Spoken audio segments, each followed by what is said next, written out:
Om Jnanatimirandasya Gyananjanam Shalakaya Chakshurunmilitam Yena Tasmai Shri Gurave Namaha. Gurave Gaurachandraya Radhikaya Stadhalaye Krishnaya Krishna Bhaktaya Tadbhaktaya Namo Namaha. Narayanam Gurum Vande Sharanyam Bhakta Bandhavam Gaura Manobishtam Purnam Radha Dasyam Pradayakam Yurupānugacara Varyamurupam Preshtakam Patita Pavana Bandhavam Yugacharya Narayanam Vancha Kalpatarvyascha Kripa Sindhubhya Evacha Patitanam Pavanebhyo Vaishnavebhyo Namo Namaha. Namo Mahavadanyaya Krishna Prema Pradayate Krishnaya Krishna Chaitanya Namne Gaura Tuise Namaha. Shama Sundara Shikandar Shekara Izmera Hasara Murali Manohara Radhikara Shikamam Kripanide Swapriya Charana Kinkarim Kuru Dapta Kanchana Gaurangi Radhe Brindavaneshwari Vrishabhanusute Devi Pranamami Hari Priye Vrindai Tulasi Devyai Priyai Keshava Sacha Krishna Bhakti Prade Devi Satyavatyai Namo Namaha.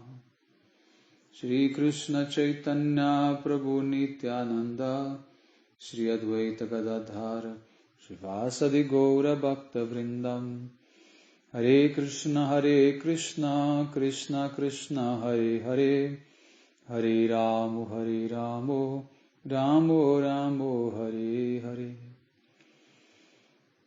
Então, primeiramente eu gostaria de dar início oferecendo as minhas mais humildes e respeitosas reverências à poeira dos pés de lótus de Paramradhatama Shri Guru Pada Padma Nitrila Pravistom Vishnupada Paramahamsa Paribraja Kacharya Ashtotara Sata Srimad Bhaktivedanta Narayana Goswami Maharaj Shila Gurudev. E também a todos os Shri Rupano Gauriya Guru Varga, todos os Tridandi Sannyasas, Brahmacharis, Vaishnavas, Vaishnavis, e a todos aqui hoje reunidos as minhas mais respeitosas reverências. Então, pela misericórdia de Shila Gurudeva e de todos os nossos mestres do passado, presente e do futuro, nós podemos nos reunir aqui hoje mais uma vez para dar sequência então à leitura do livro Os Segredos do Bhagavatam. Bom, então hoje nós vamos começar a ler o segundo verso do Srimad Bhagavatam. O significado a gente leu na última aula e agora vamos começar com a explicação de Srila Gurudeva. Mahamuni Srila Vyasadeva escreveu muitos Puranas e ele colocou o Bhagavad Gita dentro do Mahabharata. Ele dividiu os Vedas em 4. E ele também compilou o Brahma Sutra, ou o Vedanta Sutra, no qual ele apresenta as verdades mais elevadas. Mas, ainda assim, ele não estava satisfeito. Narada Rishi, que era o seu guru, portanto, ele veio e sugeriu que Vyasadeva se rendesse totalmente a Krishna e entrasse num estado de transe. Assim, ele poderia compreender alguma coisa alguma coisa pela qual ele pudesse se satisfazer. Então, do contrário, seria impossível. Então, Vyasadeva, ele ouviu todo o Srimad Bhagavatam em transe. E, após disso, o Bhagavatam foi escrito. Para quem não sabe, o Bhagavatam ele foi escrito, na verdade, por Ganesha. A Ganesha que foi quem pegou na caneta e escreveu. Tá? O Vyasadeva, ele estava em transe e ele não podia escrever. Então ele pediu que Ganesha escrevesse. Só que havia uma condição. Na verdade, haviam duas condições. Vyasadeva disse a Ganesha que ele deveria escrever aquilo que ele entendesse. Tá? E Ganesha disse a Vyasadeva que ele escreveria, né, até o momento que Vyasadeva parasse de falar. Se Vyasadeva parasse de falar em algum momento, Ganesha também pararia de escrever. Então Vyasa teve que, num fluxo contínuo, né, explanar todo o Bhagavatam para Ganesha. Então, é assim que foi manifesto então o Śrīmad Bhagavatam. Tá? Bom, a primeira linha do segundo verso, Dharma Prodhita Kaitavotra. Ou seja, neste Bhagavata Purana, nesse Śrīmad Bhagavatam, todos os tipos de religiões enganosas que estão encobertas por atividades fruitivas, né, são completamente rejeitadas. Tá? O Śrīmad Bhagavatam, ele é o último livro escrito por Vyasadeva. E em todas as suas escrituras, nas demais escrituras como Puranas, Mahabharata, Brahma Sutra, ele explicou muitas verdades, muitas histórias, mas ele não relatou os passatempos de Krishna. Os passatempos de Krishna são muito poderosos e muito doces. Não existe nenhum defeito neles. Em todos os Puranas, no entanto, existem algumas adulterações. Né? Por exemplo, num Purana, diz que em Goloka Vrindavana, em Vrindavana, Srimati Radhika, ela fica com raiva e ela amaldiçoa Shridhama para que ela amaldiçoa Shridhama, que também a amaldiçoa, né? Em troca.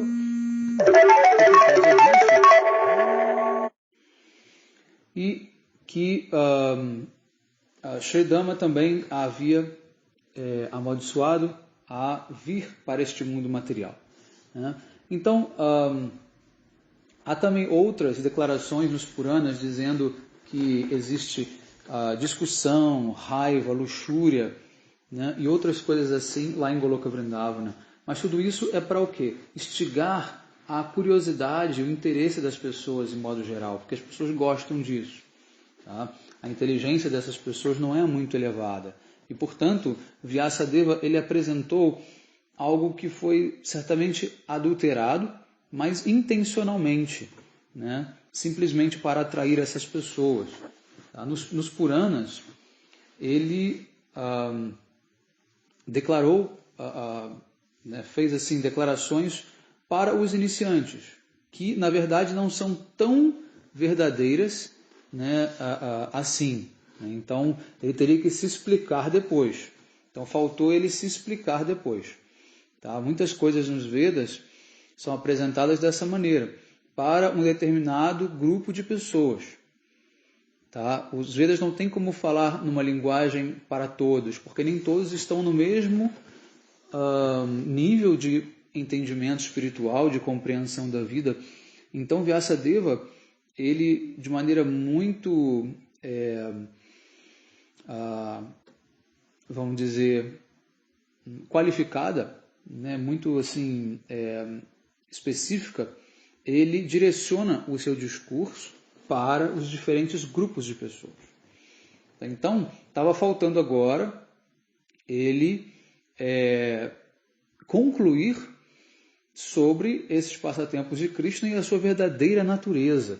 E é aí que ele vai no Bhagavatam apresentar esses passatempos e vai dizer, inclusive, que a única solução para você eliminar a luxúria do seu coração é ouvindo os passatempos de Krishna com as gopis, né? Ouvindo Rasa Lila, os passatempos de relação conjugal das gopis com Krishna.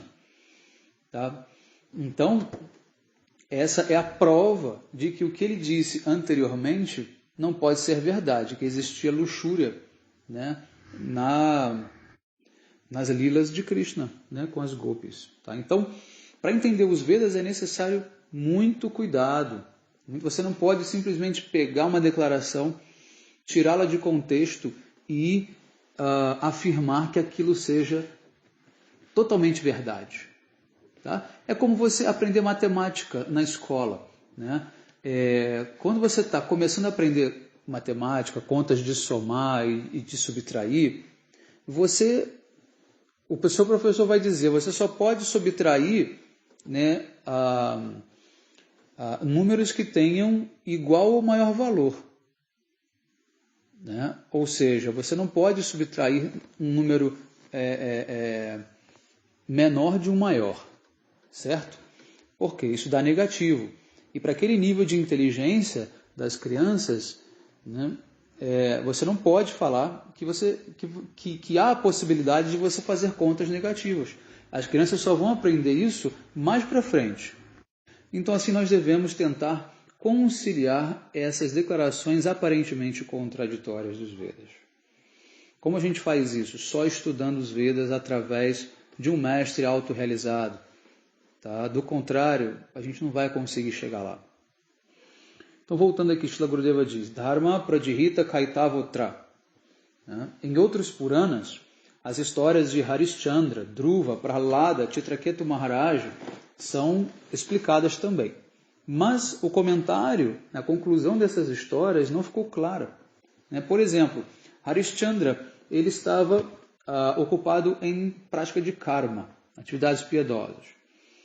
E ele pensou que verdades mundanas fossem verdades espirituais. O Srimad Bhagavatam ele também descreve essa história de Harishchandra, mas ao mesmo tempo ele explica que apenas as verdades transcendentais é que são realidade, não as verdades mundanas. Então no Srimad Bhagavatam, Vyasadeva ele claramente explica, né, como nós podemos chegar em Goloka Vrindavana. Alguns outros Puranas, eles também falam sobre a adoração de gurus materialistas e parentes. Né? No caso, esses gurus seriam os Kula Gurus, os gurus da tradição da família, e parentes, que seriam os antepassados. Eles afirmam, por exemplo, que a esposa deve adorar o seu esposo, né? Mesmo se ele não for um devoto. Mas o Srimad Bhagavatam nunca nos engana dessa maneira.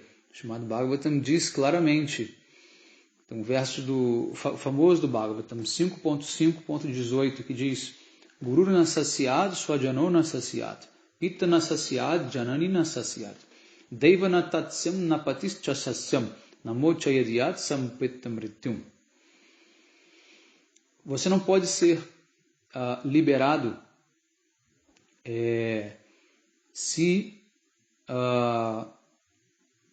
você não pode ser liberado do caminho, do ciclo de nascimentos e mortes.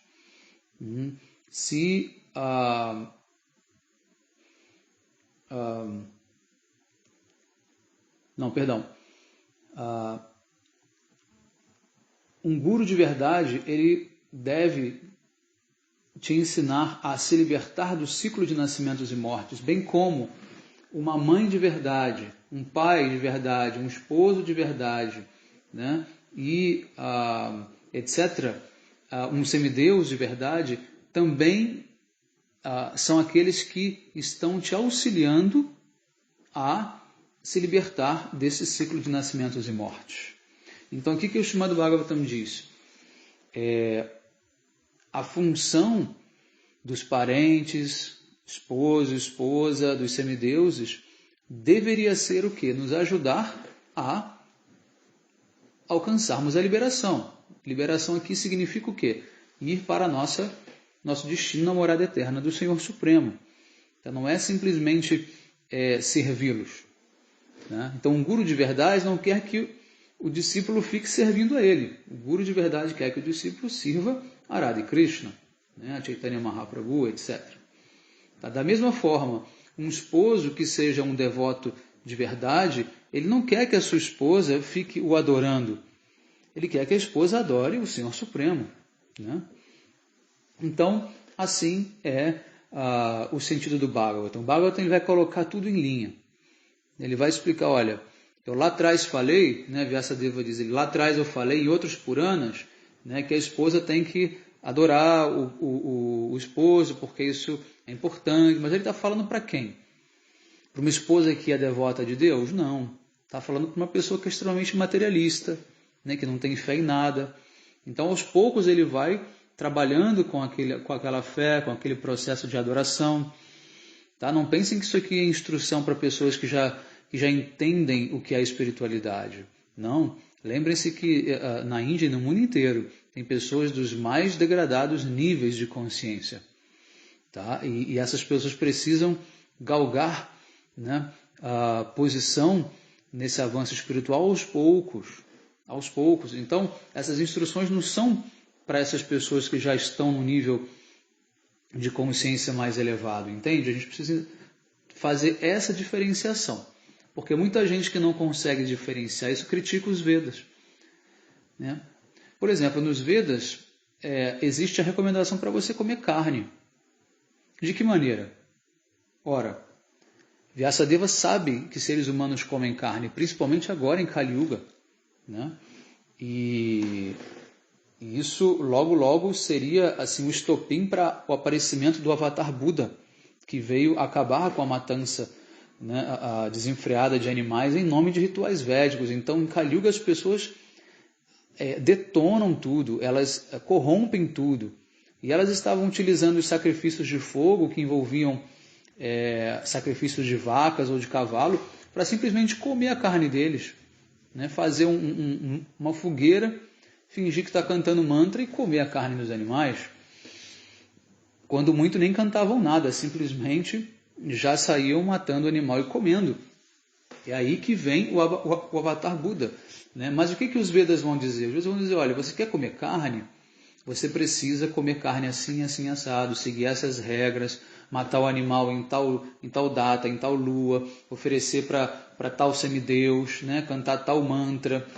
E assim, né, eles conseguem o quê? Diminuir o consumo, né, do animal, porque existem várias regras, você não pode simplesmente comer a sua revelia a qualquer momento, né? E os Vedas recomendam o seguinte, mas não comam vaca, né, como qualquer outro animal, tá? Animais inferiores, no caso, mas não comam vacas. Da mesma forma, a intoxicação, os Vedas vão ensinar como você deve beber álcool, também fazendo rituais, cantando mantras em tal dia, em tal hora, né? Da mesma forma o sexo. Não significa que os Vedas estão dizendo que fazer tudo isso seja positivo e bom, entendem? Porque os Vedas vão dizer, não, o ideal é que você não faça nada disso, entende? Então, é preciso ver as coisas com maturidade, tá? Com maturidade no sentido de entender que o ser humano não é igual. Tá? E se você já está num nível superior a isso, então você simplesmente não precisa ouvir essas regras. Você vai seguir as regras que já estão de acordo com o seu nível, correto? E aí você não precisa duvidar da capacidade dos Vedas. Muita gente fala, eu vi lá nos Vedas que estava recomendando comer carne, então os Vedas não prestam, né? Então a gente não pode ter esse julgamento. A gente tem que entender que Deus fala para todos. É igual o presidente, né, de um país, um rei de um país. Ele governa para todos. Ele não governa só para quem votou nele ou só para quem gosta dele. Ele tem que governar para todos. Ele precisa tentar satisfazer a todos, né? Então ele vai ter que fazer políticas que favoreçam, né, os diferentes grupos. Mesmo que esses grupos entre si não se alinhem, não se harmonizem, né, sejam inclusive contrários. Então, a gente tem que ter maturidade para saber separar as coisas. Tá? Muito bem. Então, Gurudeva diz, qual o significado de nasasyat? Ou seja, você não deve fazer. Se um guru não é um guru de verdade, se ele não pode te dar amor e afeição por Krishna, você deve rejeitá-lo. Tal guru talvez pense, todos esses discípulos são minha propriedade e eu irei desfrutar da minha propriedade. Eles não têm conexão com Krishna, a única conexão que eles têm é comigo, Portanto, eu posso manipulá-los.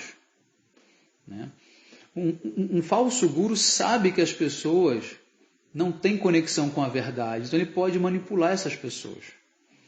Recentemente eu escrevi uma frase para poder postar, está quase indo ser postada lá no Instagram, com essas pequenas artes aí que a gente está criando, com algumas citações minhas. Né? Então, por coincidência, eu estou aqui com ela, aqui no computador, e ela diz o seguinte: para enganar as pessoas, os falsos gurus afirmam que o verdadeiro entendimento da verdade está apenas dentro de você, além de quaisquer escrituras e revelações divinas.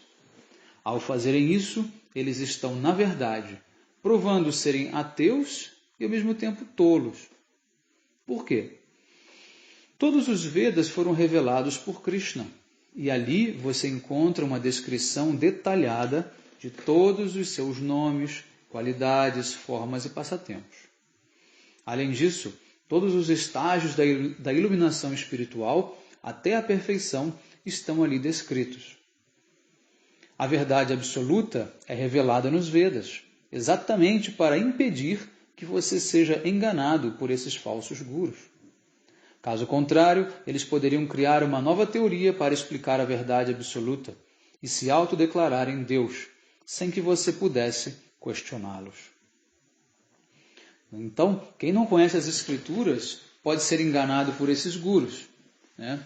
Agora, quem conhece as Escrituras sabe muito bem que nível esse guru está, em que nível ele está, em que nível você está também.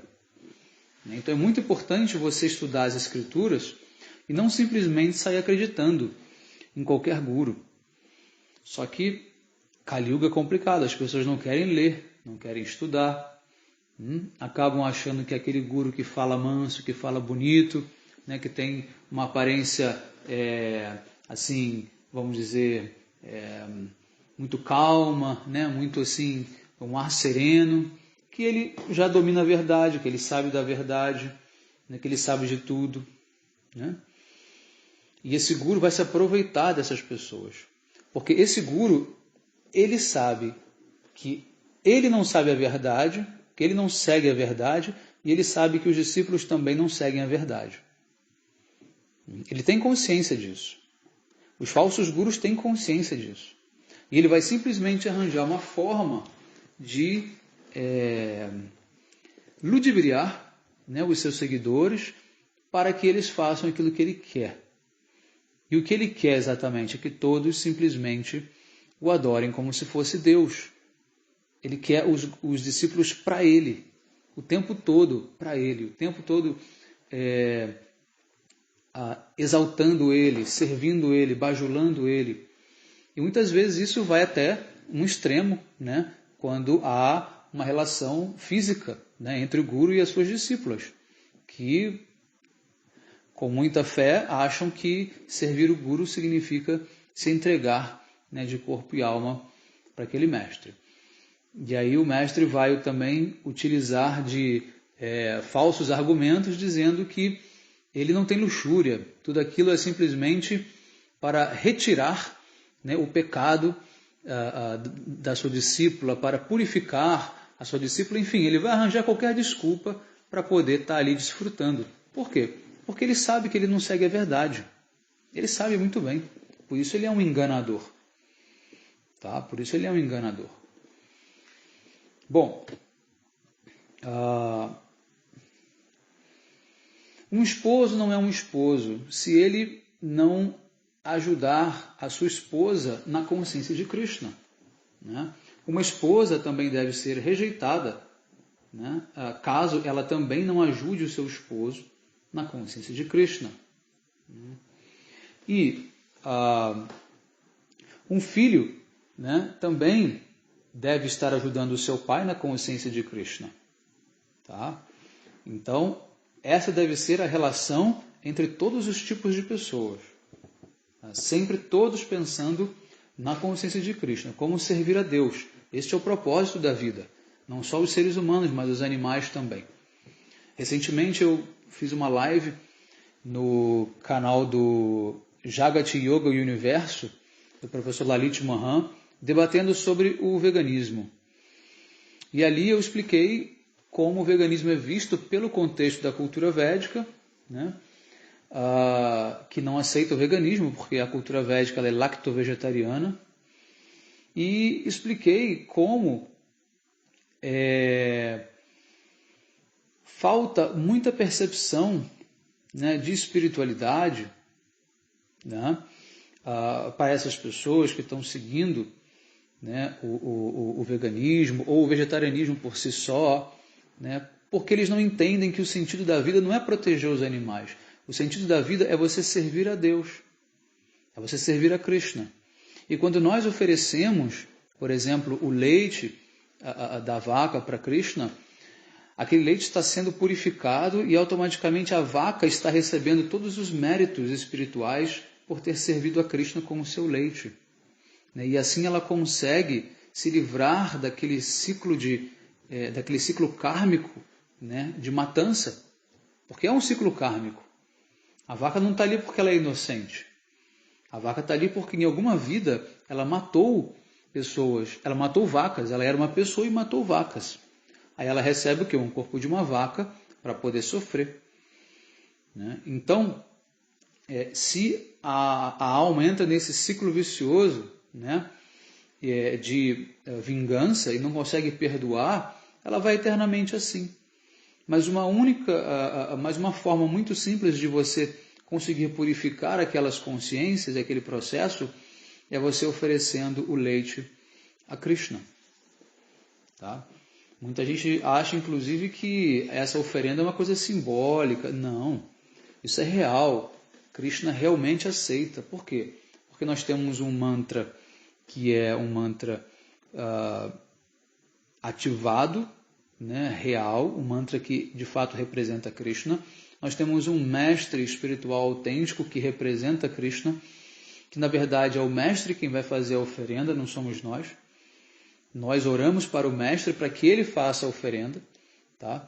Nós temos deidades instaladas que foram manifestadas, inclusive, já com a potência de Krishna ali dentro. Então essa oferenda ela é real. E através desse processo você consegue purificar toda a cadeia produtiva. Toda a cadeia produtiva. E aos poucos, com o passar dos anos, né, dos séculos, esse processo vai se acabar, com certeza. Tá? Quem quiser saber um pouco mais, pode acessar lá a palestra, também está no canal do YouTube dele, Jagati Yoga Universo. E no futuro eu pretendo colocar aqui no meu canal também, subir esses 2 vídeos aqui para o canal. Tá? Tem vários detalhes nessa aula, é bem interessante. Espero que vocês possam também assistir. Tá? Aproveita, deixa o seu comentário, diga se você gostou, faça qualquer pergunta, tá bom? Bom, então esse é o sentido da vida. Né? O Srimad Bhagavatam deixa isso bem claro. Né? Então, as gopis, elas são os devotos mais elevados neste mundo, em toda a existência. Né? E elas rejeitaram os seus maridos. Por quê? Porque eles não queriam servir a Krishna. Então elas deixaram de lado o Dharma mundano, né, que Krishna diz no Bhagavad Gita, Sarva Dharmam Parityaja Mamekam Sharanam Braja. Abandone todos os dharmas mundanos e se renda a mim. Foi o que as gopis fizeram. Servir ao esposo é um dharma mundano, mas servir a Krishna é um dharma eterno, um dharma transcendental. Então elas simplesmente abandonaram os seus maridos e foram ter com Krishna, né, servi-lo. Então o Srimad Bhagavatam jamais diz alguma coisa que possa nos enganar e nos tirar desta verdade absoluta. Então vamos para a próxima parte do verso, que diz Nirmat Saranam Satam, que significa apenas aqueles que estão livres de inveja, duplicidade, hipocrisia, né, e qualquer tipo de impurezas podem compreender o significado do Bhagavatam. Vedyam Vastavam Atra Vastu significa a verdade, né, ou a realidade. Quem é Vastavam Vastu? O próprio Krishna, ele é Advaya Jnana Paratattva, ou seja, o princípio indivisível, né? E nada existe sem ter uma relação com ele. Nada está separado de Krishna. Ninguém é independente dele. Ainda assim, ele é independente de todos, né? E também, ao mesmo tempo, ele fica dependente de alguns. De quem? Apenas dos Brajabasis, das Gopis, e especialmente de Srimati Radhika. Então, se o seu amor é muito elevado, muito poderoso, você pode fazer com que Krishna se torne dependente de você. Paradhina. Bhagavad Gita, Krishna explica isso, Paradhina. Krishna está totalmente vendido nas mãos daqueles devotos que têm esse amor puro, mas no nível das Gopis, no nível de Srimati Radhika, não menos do que isso. Tá? Ele não depende do amor de nenhum outro devoto, ele não se vende a nenhum outro devoto.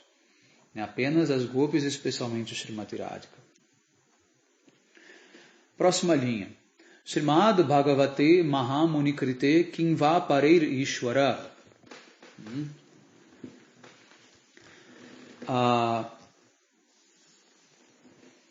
Apenas ouvindo o Srimad Bhagavatam, Krishna poderá ser completamente controlado. Ele será forçado a entrar no coração daquele devoto que ouviu o Harikatha do Srimad Bhagavatam com fé firme de que tudo que está escrito ali no Bhagavatam é a mais alta verdade, E tudo que é necessário para que isso aconteça é honra e fé. Ouvir com fé, ouvir com honra, com um sentimento de devoção. Aí, quando você ouve o Srimad Bhagavatam, Krishna ele é forçado a entrar no seu coração. Existe ainda uma outra condição para você entender o Srimad Bhagavatam. Você não deve ofender o Bhagavatam ou o Bhagavata, ou seja, o devoto puro. Existem dois tipos de Bhagavata. Bhakta Bhagavata, o devoto puro, e Grantha Bhagavata, que é o livro Bhagavata. Nunca ofenda nenhum dos dois. Se você simplesmente ouve o Srimad Bhagavatam com fé e respeito, Krishna entrará no seu coração de imediato, e poderá ser controlado. O verso diz, imediatamente, rapidamente. Então, não desacredite o que disse Shukadeva Goswami, o que disse Sutta Goswami ou Vyasadeva. O que eles dizem é a verdade. As palavras são verdadeiras, não é simplesmente uma força de expressão ou algo assim. Então, por ouvir com fé firme, você será capaz de atrair Krishna para você. E Krishna será forçado a vir até você. Agora vem o verso 3, que é o fruto maduro. Nigama kalpataror galitam phalam shuka mukkambrida dravas samyutam pibatta bhagavatam rasam malayam muhura hora shika bhuvi bhavuka.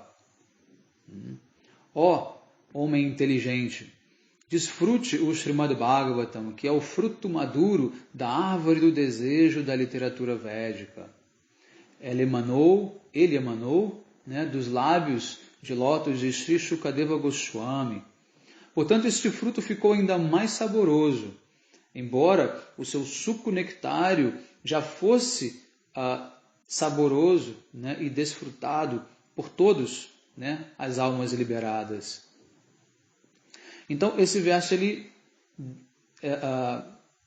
explica sobre a natureza do Bhagavatam.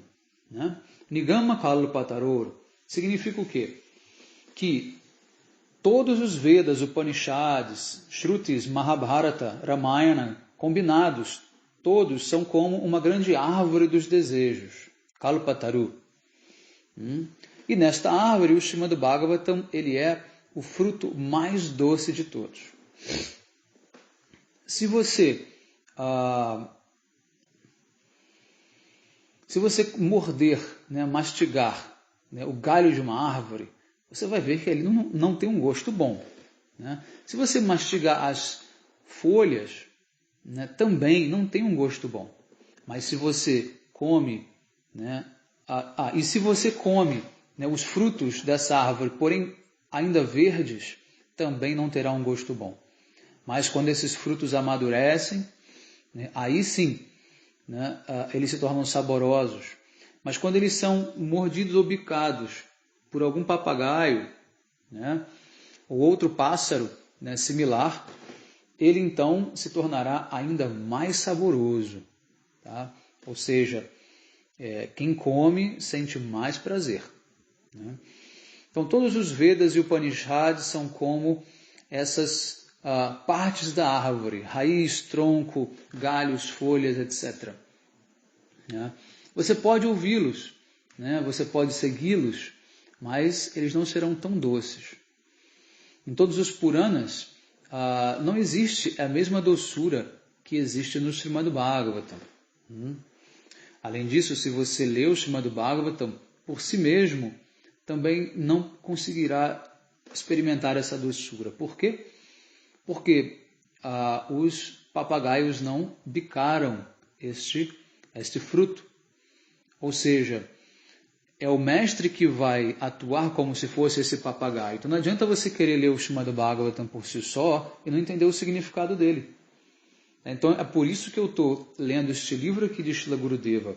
Olha quanta doçura Gurudeva já fez aparecer para nós. Se nós lêssemos o Bhagavatam por nossa conta, eu sei que muita gente que está aqui ouvindo essa aula já leu o Bhagavatam, ou já leu boa parte dele. Jamais seria capaz de compreender essas verdades. Jamais seria capaz de extrair esse suco, esse néctar que está ali contido no Srimad Bhagavatam. Certo? Então, portanto, o Chaitanya Charitamrita, ele diz, Jaha Bhagavat Poro Vaishnavirasthane. Se você quiser ouvir o Srimad Bhagavatam ou ler o Srimad Bhagavatam, você deve ir até o local onde tem um Vaishnava qualificado, né, recitando esse Bhagavatam, explicando esse Bhagavatam. Ekanta Shroy Koro Sri Chaitanya Charane. E esse devoto, de preferência, deve ser rendido a quem? A Sri Chaitanya Mahaprabhu.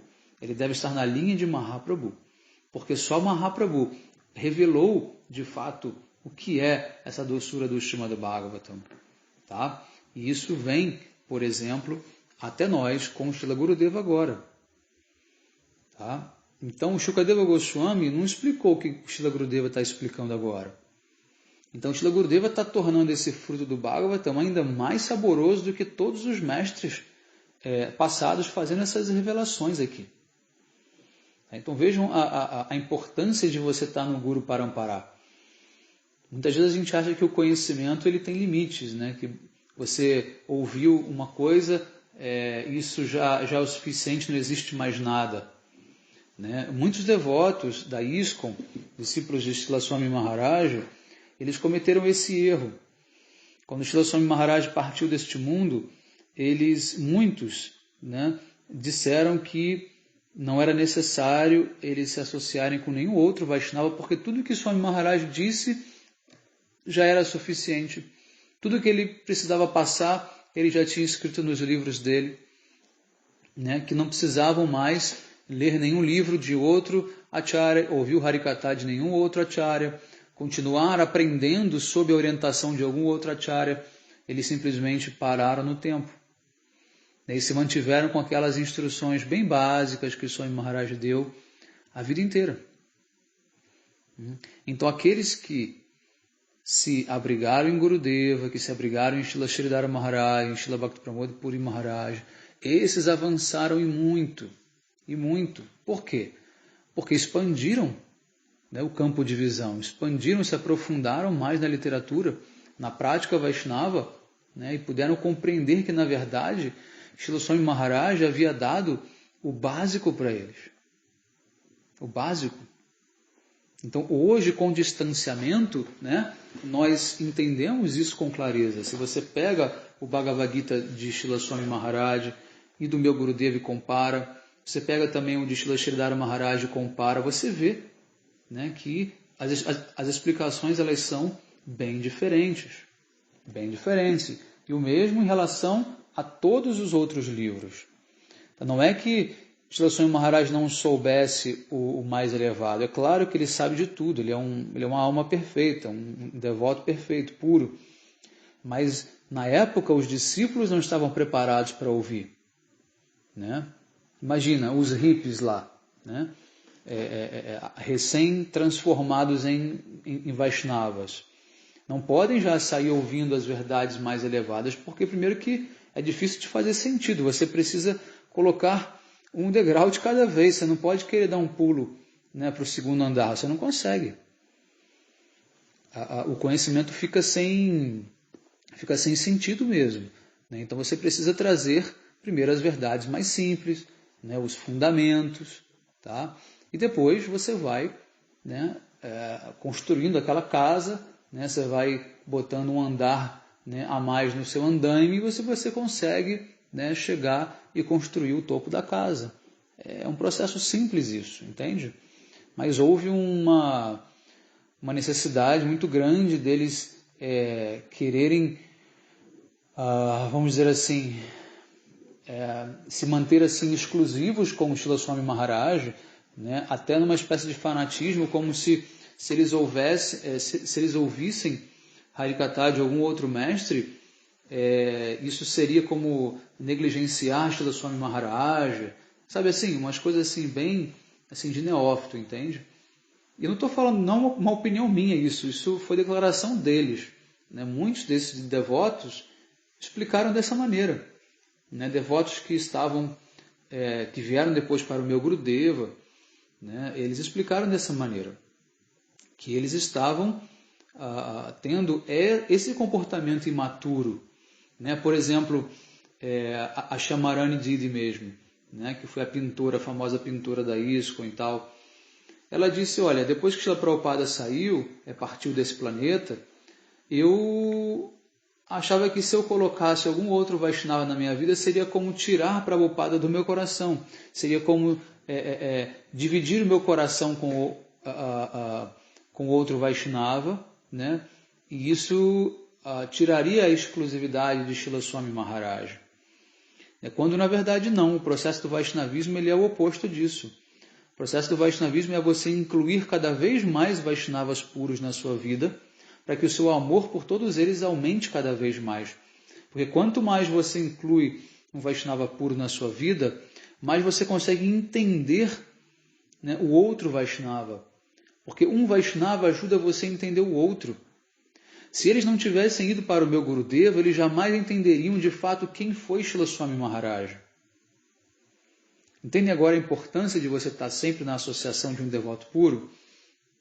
As glórias de Srila Swami Maharaj jamais poderiam ter sido reveladas na extensão como foram se eles não tivessem vindo para o meu Gurudeva. Por quê? Porque o meu Gurudeva está no mesmo nível de Srila Swami Maharaj. Ele entende o coração de Srila Swami Maharaj. Agora, os discípulos, eles necessariamente entendem o coração do Guru? É claro que não. Por quê? Porque eles não estão no mesmo nível. Né? Principalmente devotos neófitos.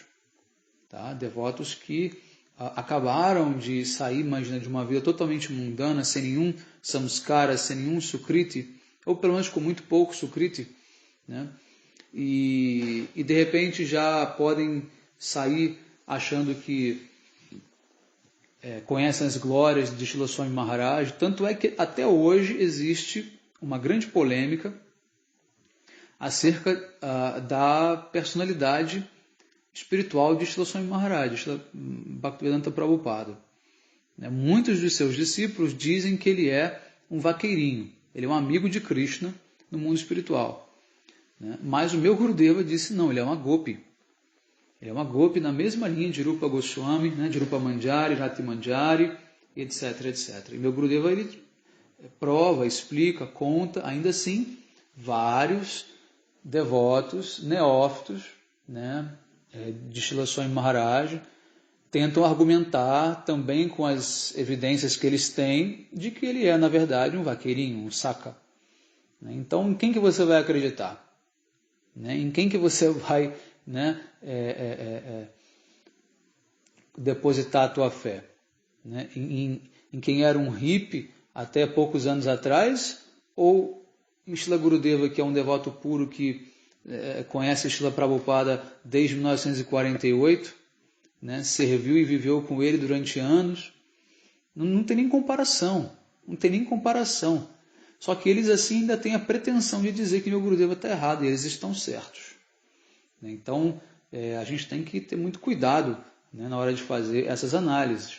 Então, sempre na associação de um devoto mais elevado, de um devoto puro de preferência, para que nós possamos entender a realidade do mundo Vaishnava, a realidade do mundo material, o que são as escrituras, tá? etc, etc.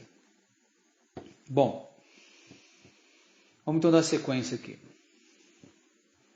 Muitos devotos estão lendo o Srimad Bhagavatam. Shankaracharya também leu o Srimad Bhagavatam. E todos os seus sannyasis também leram o Srimad Bhagavatam. Ou seja, os Mayavadis leram o Srimad Bhagavatam. Quem são os Mayavadis, para quem não conhece? Mayavadi é aquele que diz que ele é Deus, que ele é Brahma. E que Deus não tem forma, não tem qualidades. Todos somos Brahma. Tá? Eles também leram o Srimad Bhagavatam, gostaram do Srimad Bhagavatam, adoraram o Srimad Bhagavatam. Só que a conclusão final deles é totalmente diferente da nossa conclusão.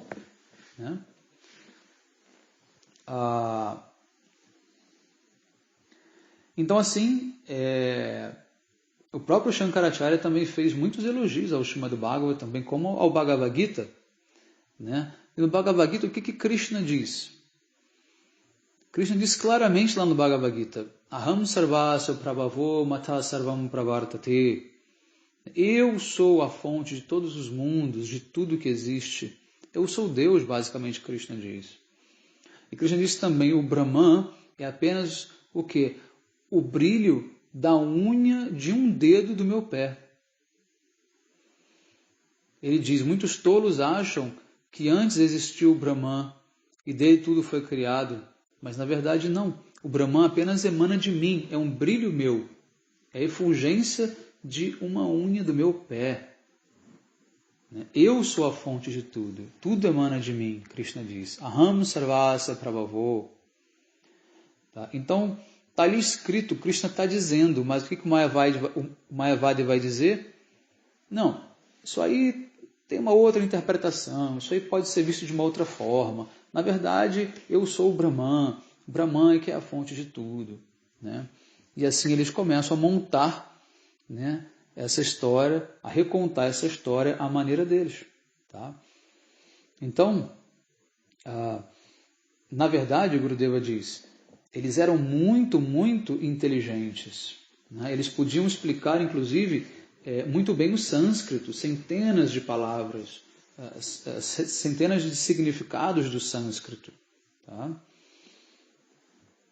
Mas, na verdade, eles não entenderam o Srimad Bhagavatam. Então, todo o conhecimento de sânscrito não foi suficiente para eles entenderem o Srimad Bhagavatam. Por quê? Porque eles não ouviram o Bhagavatam de um Vaishnava autorrealizado, um Urasika Vaishnava e um Bhavuka Vaishnava. O que é Urasika? Urasika é aquele capaz de saborear os passatempos de Krishna de uma maneira muito especial. Bhavuka significa aquele que manifesta bhava, ou emoções transcendentais. Então, o Mayavadi está longe disso. Longe disso. Ele pode fazer malabarismo com o sânscrito, ele pode fazer austeridades, ele pode ser muito renunciado, mas ele não é um Rasika, muito menos um Bhavuka. Quem quiser entender mais um pouco sobre isso, também tem um livro chamado Jaiva Dharma, de Srila Bhaktivinoda Thakur. Eu espero um dia também poder gravar o Jaiva Dharma aqui. É muito, muito, muito interessante. Logo no comecinho, tem a história do Sannyasi Thakur, tá? Que ele era um sannyasi Mayavadi, tá? E ele de repente vê na rua um devoto de Krishna cantando, né, os santos nomes e entrando em êxtase. E ele vê aquela cena daquele devoto cantando e em êxtase, e ele se sente muito tocado por aquilo, né, porque ele percebe que aquilo é real. Né, e ele pensa, né, ele conclui que, né, na verdade, toda a prática espiritual dele está assim, simplesmente sendo em vão, porque ele não consegue ter esse nível de êxtase que aquele devoto de Krishna teve, mesmo ele já sendo considerado um Paramahamsa dentro da linhagem dos Mayavadis, né, que é um título altíssimo, elevadíssimo, um status espiritual elevadíssimo. Mas como que eles medem, né, se alguém é Paramahamsa ou não? É pelo conhecimento do sânscrito, é pelo nível de renúncia, é pelo nível de austeridades que eles fazem, né? São por outros parâmetros. Então, quando eu chamo o meu Gurudeva de Paramahamsa, não é que ele é o mesmo Paramahamsa que esse Ramakrishna, por exemplo, da missão, né, Ramakrishna, não é como esses Paramahamsas do Mayavadismo, não é. Não é que todos são Paramahamsa da mesma forma. Tá? Ao contrário, esses aí não são Paramahamsa mesmo. Então, o que é o Paramahamsa? O grande cisne. O cisne ele é capaz de, se você mistura água no leite, o cisne é capaz de beber só o leite e deixar a água para trás. Ou seja, é uma tarefa incrível, né? Ou seja, ele consegue separar, né, vamos dizer assim, metaforicamente, a realidade da ilusão. Né? Duas coisas que parecem totalmente indistintas. Você não consegue ver a água no leite, muito menos separar essa água do leite. A não ser que você ferva o leite, né? Mas mesmo assim você perderia aquela água. Né? Então o que o cisne faz? Ele consegue beber o leite e deixar a água.